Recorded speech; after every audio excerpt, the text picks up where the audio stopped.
Okay, National Asian Artist Project. As I said, we were doing Cinderella um, at the City Opera, and Zoe and Stephen and I started talking about the opportunities for Asian actors. Now, place a year or a range of, around when? 2005, I think, Okay. or something like that. Yeah. Yeah. And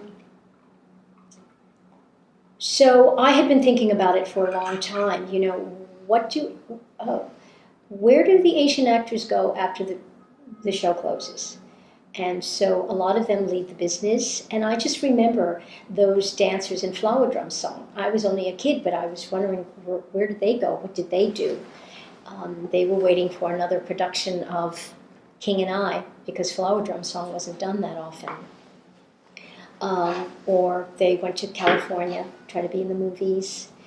And here I am years and years later, and so I've just done a company of King and I with Sandy Duncan, and where are they going? What are they going to do?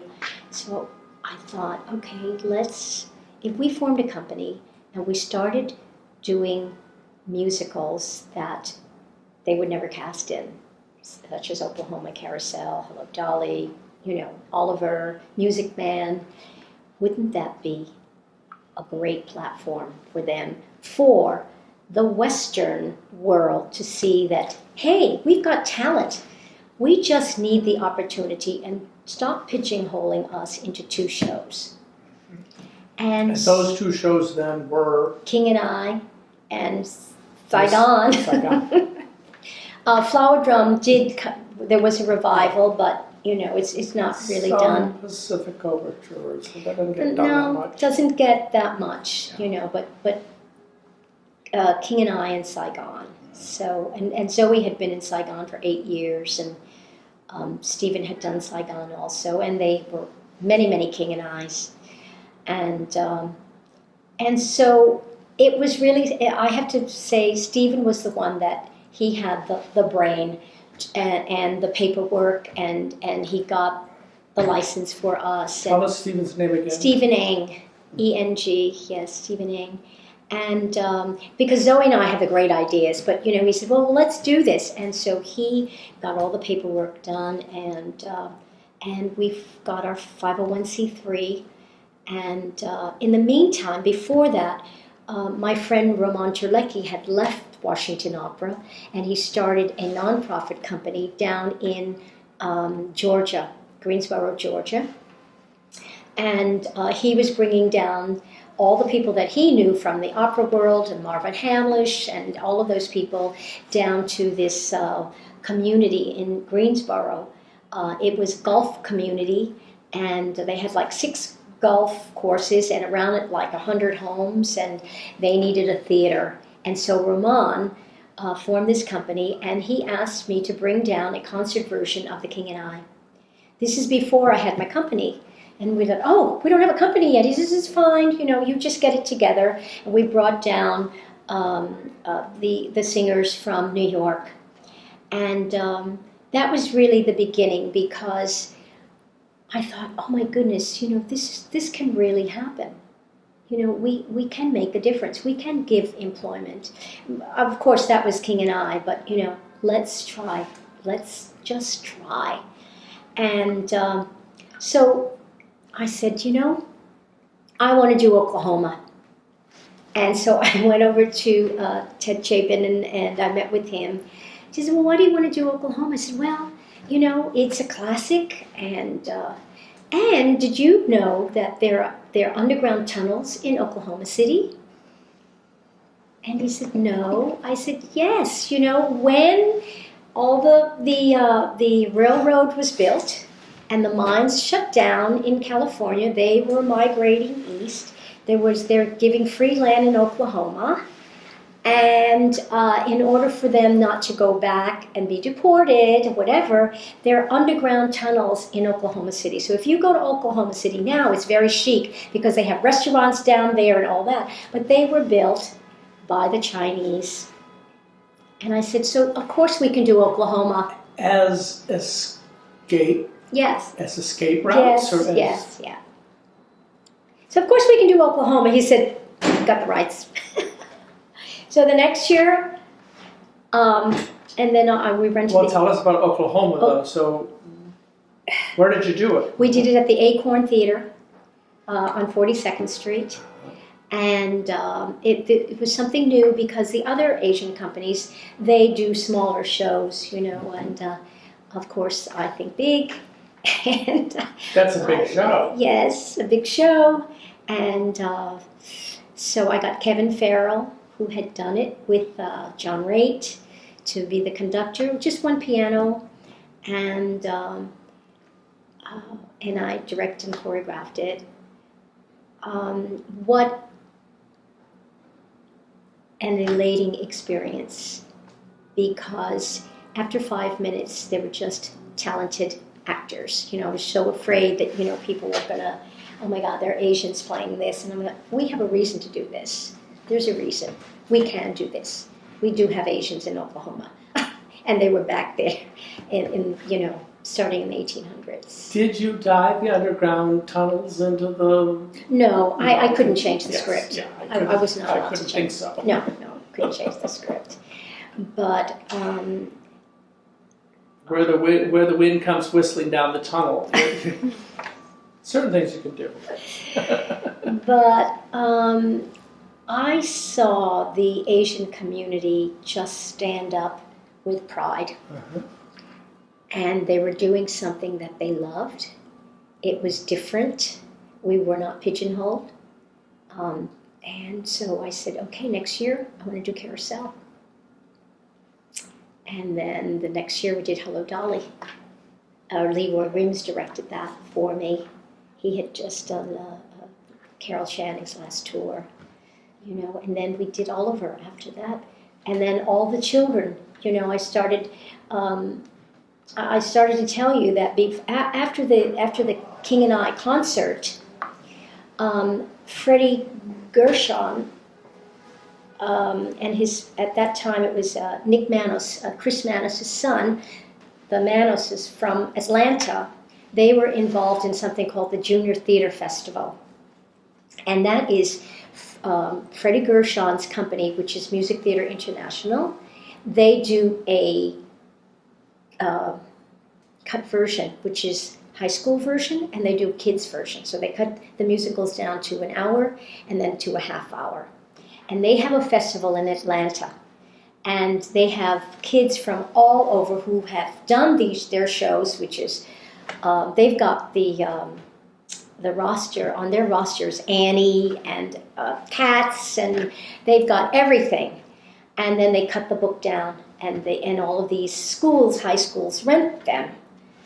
And they have this festival. So anyway, I get this phone call from Nick Manos, Chris's son, and he says, listen, I'm involved with Freddie Gershon, and every year he awards like 15 teachers from all over the United States, called the Freddie G Award, Freddie Gershon Award. He brings them to New York. They see Broadway shows, and they are, he gives seminars with Broadway directors and choreographers.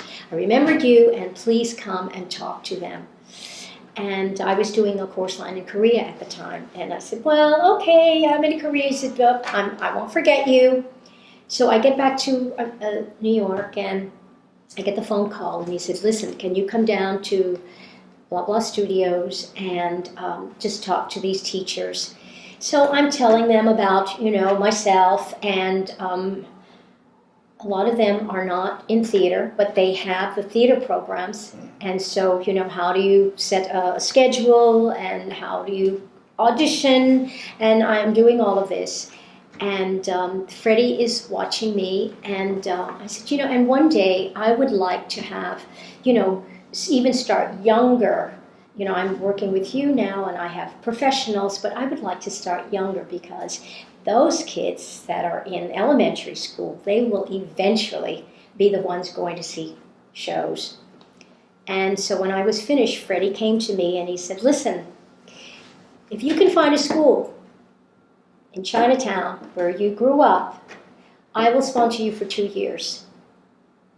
I will sponsor you bring in the teachers, you teach them, and then we will bring them and their parents and house them and feed them down to Atlanta to the festival, and we'll show them what you've done. And that's what he did for 2 years. I've been there for 7 years now. So Freddie said, if you can keep this program going down at PS 124 with the parents and the principals, he said, come down every year. So we've been going down for 7 years. And those kids who started with me, they're going into high school now. And now I started off with, I think, 15 or 14 kids. I have 38 kids now. And this year we're doing Annie. Last year we did Mulan. The year before that, Mermaid. Every year we have to take a show from their catalog. A show from their catalog in the half-hour form Yes. or the hour form? Well, it depends. I did Music Man. They don't have it in kids form. So I cut it down a little bit, Music Man. But most of the times I use the kid form. And the age of the kid is? 9 to 11. Singing and dancing. And it's so wonderful because, I would have never come up to we never went past 14th Street. There was no reason when I was growing up, but of course I got into a Broadway show. I'm on 44th Street. But now these kids, we take them to see shows, or their parents take them to see shows, and I can say, raise their hand, who's seen Matilda? I saw Matilda. Who's seen Annie? I've seen Annie. They know about theater now. It's not part of the culture, but I'm just so proud of the parents for hanging in there with me and saying this program is important. And the neighborhood must change, though. Since or has it since you grew up? Yes, absolutely. It's become more gentrified. And less insular. And hotels are going up. Sheridan's going up. Wyndham hotels are going up. A lot of the immigrants are moving out towards Chinatown and Queens, Chinatown and Brooklyn. It's changed a lot. What else? Oh, so Freddie. So that was the outreach program that I started with the kids at school, and then after we did, then Chris Manos, after I choreographed and directed King and I for him, he got the rights to do Bombay Dreams, and so he asked me to direct it. I could not go and study Bollywood dancing. I sound too old for this. So we got the assistant and dance captain from London, and she choreographed Bombay Dreams.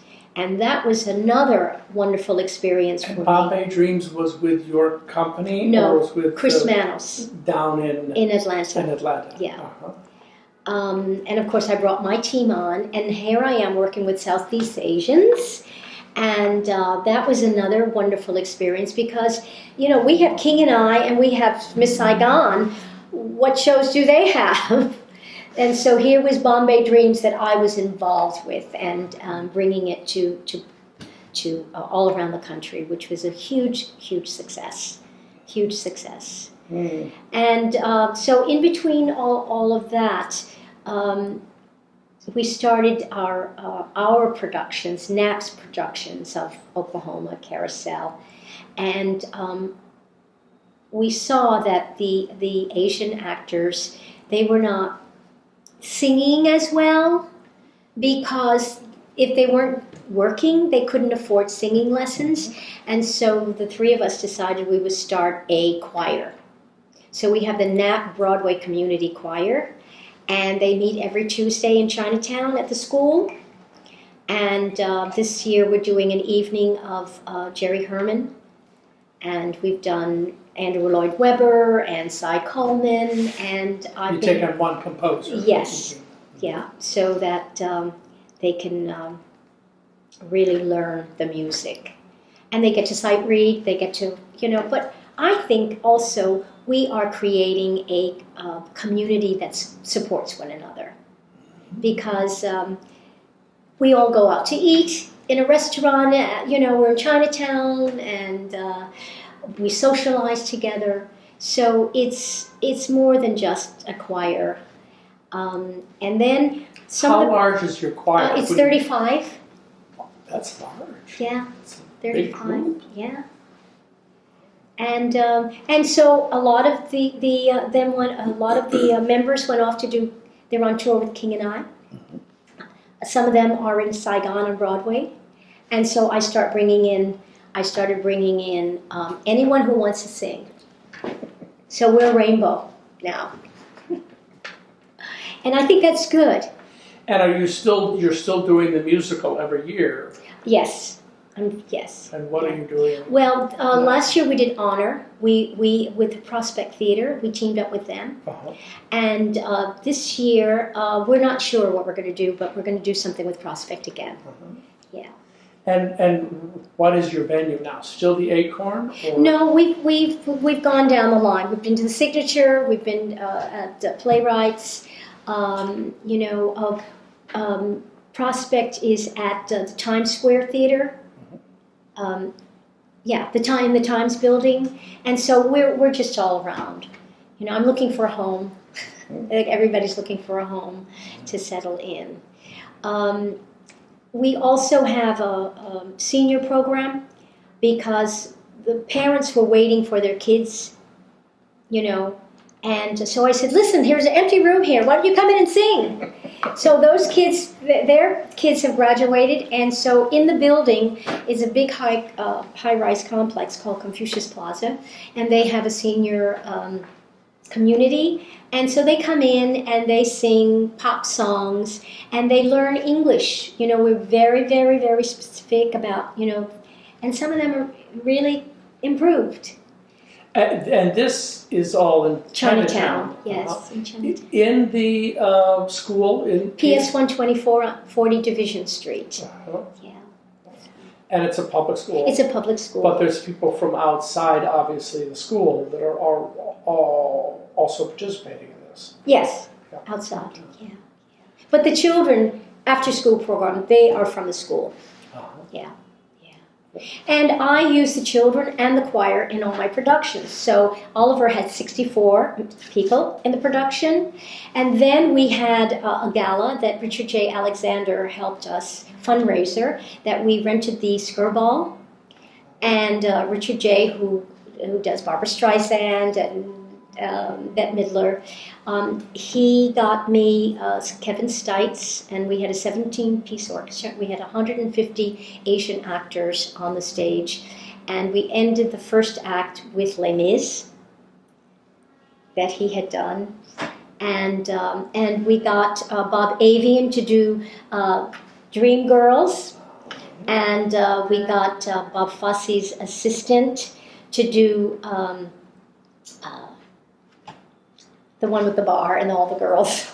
Sweet Charity. Sweet Charity. And Margot Sappington did Turkey Lurkey for me. And so it was a wonderful evening. This was at the Skirball Center. Because Yeah. I was going to say, you're not going to get that many people on No, stage. 150. The Acorn or the... Yeah. Wow. So the numbers are important to me because I think the more we can serve more Asian actors, and they can put it on their resume that they worked with Richard J. or they worked with Leroy Reams, and not just for actors, Right. Yeah. So numbers are important to me. And also I'm giving my children an opportunity, even if it's a crossover when the parade passes by, and I have, 25 children just marching, Mm-hmm. and they get the opportunity to come uptown and perform. Yeah. How many performances do you usually do? One or two. Uh-huh. That's all I can afford. Yeah. But arena stage. And so now what Molly did was she got a grant for African American writers, and she started bringing them in, and they're writing plays. And so I just remember during Camelot, somebody was talking to the stage, and I said, "Oh, Mom, Molly, they're talking to the stage." She said, "Baayork, we got them in the theater.